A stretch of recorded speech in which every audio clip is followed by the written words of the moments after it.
दोस्तों जय माता दी।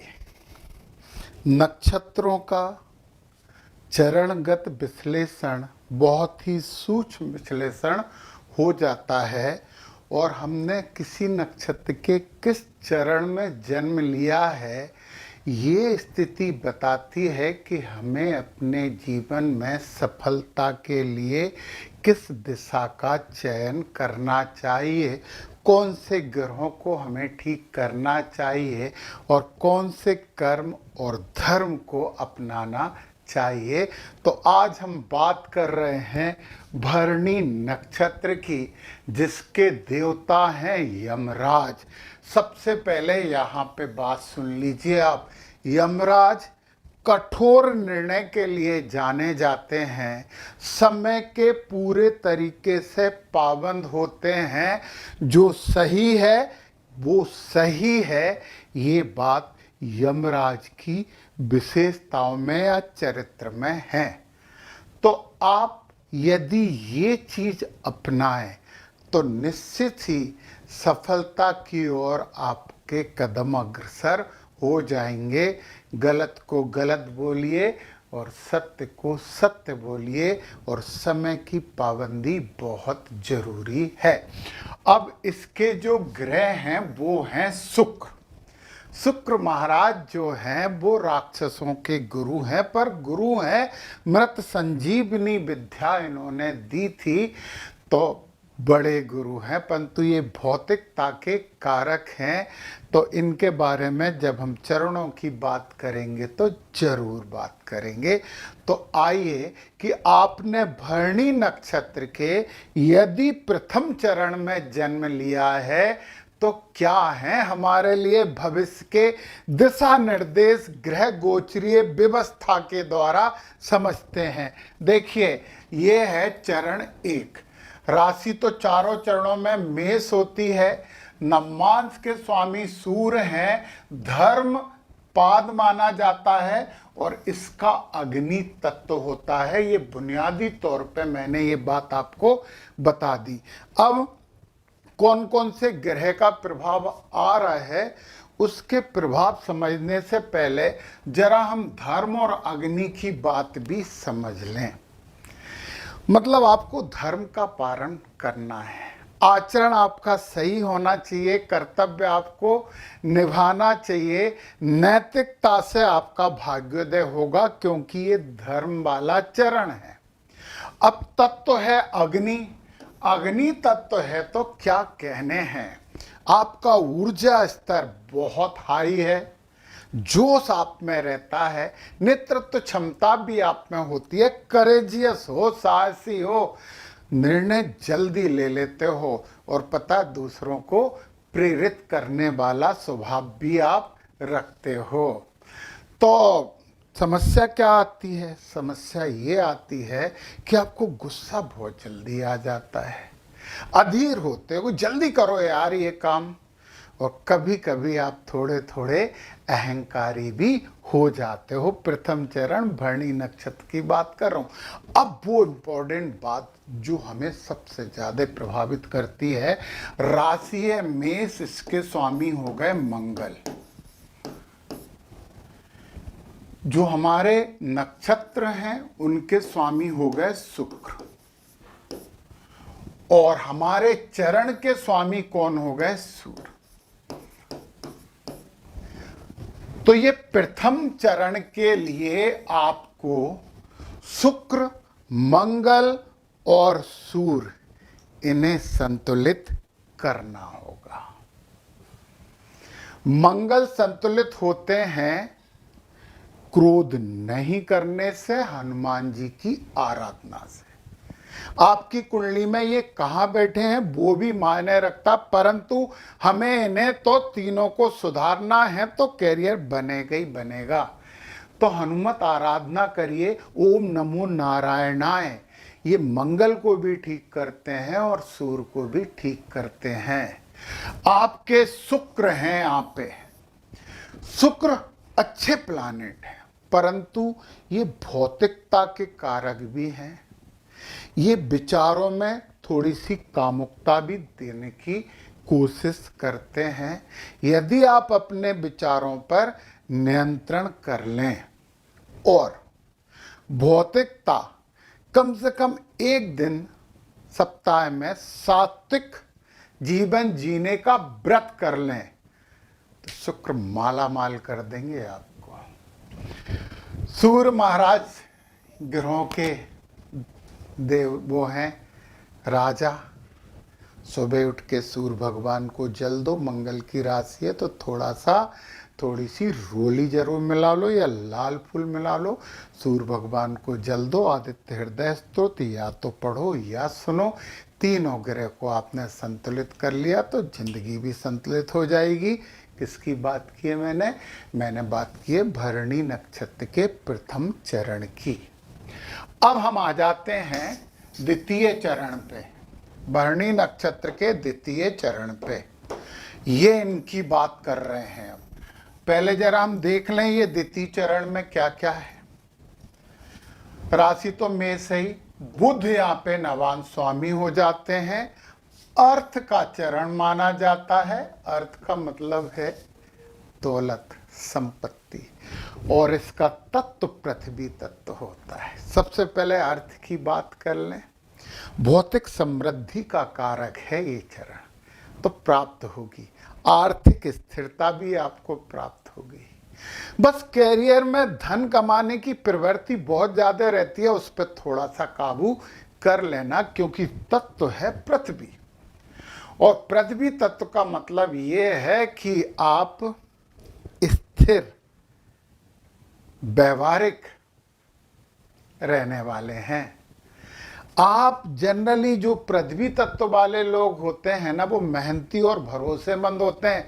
तो दूसरे लोग यदि देख रहे हैं तो सुन लो, दूसरे चरण भरणी नक्षत्र वालों पे भरोसा कर लेना। धैर्यवान होते हैं, प्रैक्टिकल सोच होती है, परंतु थोड़े जिद्दी हो जाते हैं। परिवर्तन से कहीं ना कहीं भय रहता है, तो इस चीज पे आपको काम करना चाहिए। अब हम सबसे मुख्य बात कर लेते हैं कि कौन कौन से 3 ग्रह हैं जो आपको प्रभावित कर रहे हैं, आपकी कुंडली को प्रभावित कर रहे हैं। तो पहला तो शुक्र है, क्योंकि वो तो आपके नक्षत्र स्वामी है। दूसरा मेष राशि हो गई तो मंगल हो गए, और तीसरा बुध आपके चरण स्वामी हो गए। ये बड़ी अच्छी बात आ गई। शुक्र भौतिकता के कारक हैं, भौतिकता को की तरफ आकर्षित करवाएंगे, लग्जरी की तरफ आकर्षित करवाएंगे। थोड़ा सा अपने ऊपर नियंत्रण करना, आवश्यक चीजें ही खरीदना, तो फायदे में रहेंगे। मंगल बहुत ऊर्जा दे रहे हैं, और मंगल ऊर्जा दे रहे हैं तो मंगल की ऊर्जा को कंस्ट्रक्टिव वर्क में लगाना, रचनात्मक कार्यों में लगाना, बिला वजह किसी पे क्रोध मत करना, क्योंकि बुध आपके चरण स्वामी हैं। तो बुद्धिमान तो आप हो ही, तो उस बुद्धि का उपयोग स्वार्थ के लिए मत करना। गणपति जी की आराधना करिए, बुधवार के दिन हरी चीजों का दान करिए, और वाणी पर नियंत्रण रखिए। ऐसी बातें मत बोलिए जिससे सामने वाला दुखी हो जाए, आहत हो जाए। वो बातें नहीं बोलिए, तो आपका ये चरण बड़ा अच्छा चरण हो जाएगा। चलिए अब हम बात करते हैं आपके तीसरे चरण और भरणी नक्षत्र की। आ जाते हैं इस तीसरे चरण पे। यह है वो तीसरा चरण, और तीसरे चरण में राशि तो मेष है, चरण स्वामी है शुक्र, काम और वायु तत्व है। बहुत इच्छाएं होती हैं, असीमित इच्छाएं होती हैं, काम का चरण है ये। सुख सुविधा बहुत ज्यादा चाहिए। मानसिक रूप से थोड़े से प्रेमी स्वभाव के व्यक्ति होते हो, इमोशनल होते हो, बस यहाँ थोड़ी सी लगाम रखना, नियंत्रण करना भावनाओं पर। जिन्हें सम्मान देना चाहिए उन्हें सम्मान देना चाहिए। तो सीधी सी बात है, महिलाओं के प्रति सम्मान का भाव आप रखोगे तो अच्छा होगा। फिर ये जो तत्व है ना, ये वायु तत्व है।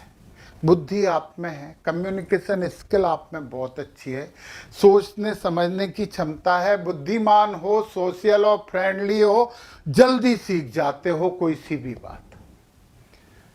परंतु वायु है, चलती रहती है, बहती रहती है, तो मन अस्थिर होता है आपका थोड़ा ना, ओवर थिंकिंग आ जाती है, डिसीजन लेने में थोड़ी सी दिक्कत तो पक्का आपको आती है, सोच लो आप ये बात। चलिए हम इनके मुख्य ग्रहों की बात करते हैं। तो शुक्र तो है ही, मंगल भी है। इनकी बातें तो मैं पहले ही कर चुका हूं कि मंगल और शुक्र को कैसे ठीक करना है, परंतु यह शुक्र और आ गए। अति सर्वर्थ वर्जेत, शुक्र को तो आपको संतुलित करना ही पड़ेगा। लक्ष्मी नारायण का जप, पूजन, हवन, विधि विधान की बात कर रहा हूं, लक्ष्मी नारायण की जप करिए, पूजन करिए। छोटी छोटी कन्याओं को कुछ न कुछ गिफ्ट देते रहिए, कन्या भोज करवाइए। मैंने बोला महिलाओं के प्रति समर्पण रखिए, विश्वास रखिए, सम्मान रखिए और देवी माता की पूजन करना शुरू करिए। जगत जननी जगदम्बे को पूजिए, पक्की बात बता रहा हूँ, ये भाग्योदय हो जाएगा आपका। इष्ट यदि माता जी को बना लेते हो आप, तो फिर आपको कोई रोकने वाला नहीं है। बहुत महत्वपूर्ण बात है ये। तो सावधानी विचारों में करनी है कि जहां विचार गड़बड़ हुए वहां आपके लिए नीचे जाने के रास्ते खुल गए। तो विचारों पे आपको नियंत्रण करना ही करना है।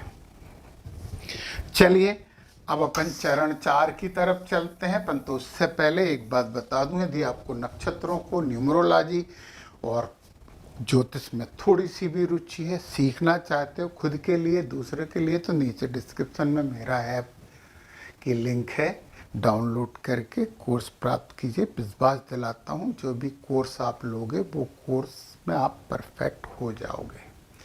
और चूंकि आप ये चैनल देख रहे हो तो आप सब्सक्राइब कर चुके हो, लाइक करिए, कमेंट करिए, अपने दोस्तों को शेयर करिए। तो चलिए अब हम बात कर लेते हैं चरण 4 की। जिस कलर में लिखा उसी कलर में तो लिखने वाले हैं। ये है चरण 4, पाद भी बोलते हैं।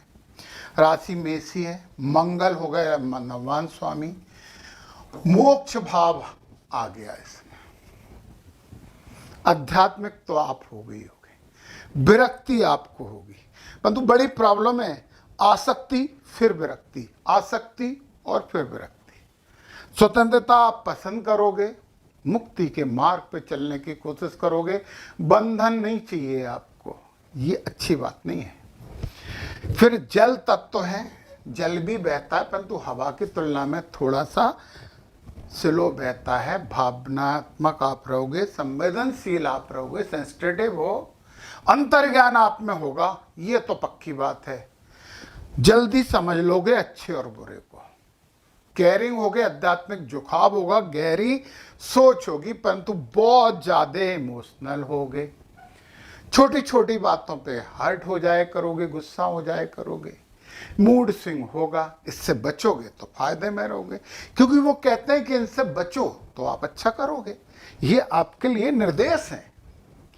चलिए अब इस चरण में अपन देख लेते हैं। शुक्र तो हो गए आपके नक्षत्र स्वामी, राशि स्वामी हो गए मंगल, और इसके चरण के स्वामी भी मंगल हो गए। फिर वही बात बोलूं, अति सर्वर्थ वर्जित, बहुत ऊर्जावान हो, इस ऊर्जा को रचनात्मक रूप से लगाइए। क्रोध, एग्रेशन, इन सब चीजों से आपको बचना पड़ेगा। ध्यान करिए, योग करिए। जय हनुमान ज्ञान गुण सागर, हनुमान जी की आराधना करिए, क्योंकि ज्ञान और गुण के वो सागर हैं। हनुमत आराधना आपको बहुत संबल देगी, आपको बहुत हील करेगी। और आपके ये मंगल 2 बार आ गए, इसके कारण जो एक्स्ट्रा एनर्जी है ना, वो एनर्जी या तो दूसरों को जलाए या खुद को जलाने लगती है। उसका उपयोग करना है तो आपको जिम में जाना चाहिए, खूब मेहनत एक्सरसाइज करो, स्पोर्ट्स से रिलेटेड काम कर लो, आर्मी में चले जाओ, पुलिस विभाग में चले जाओ, ऐसी जगह काम करो जब बहुत ऊर्जा लगती है। सफल, पक्का सफल। हनुमान जी की आराधना करो, भगवान विष्णु की पूजा करो, श्री राम की आराधना करो, ये चरण आपके लिए बड़ा अच्छा चरण हो जाएगा। तो सबसे पहले मैंने बताया था कि यमराज का नक्षत्र है, नियम कायदे कानून कठोरता से पालन करना होगा और आप करते भी हो। तो करिए, अच्छा करिए। जय माता दी।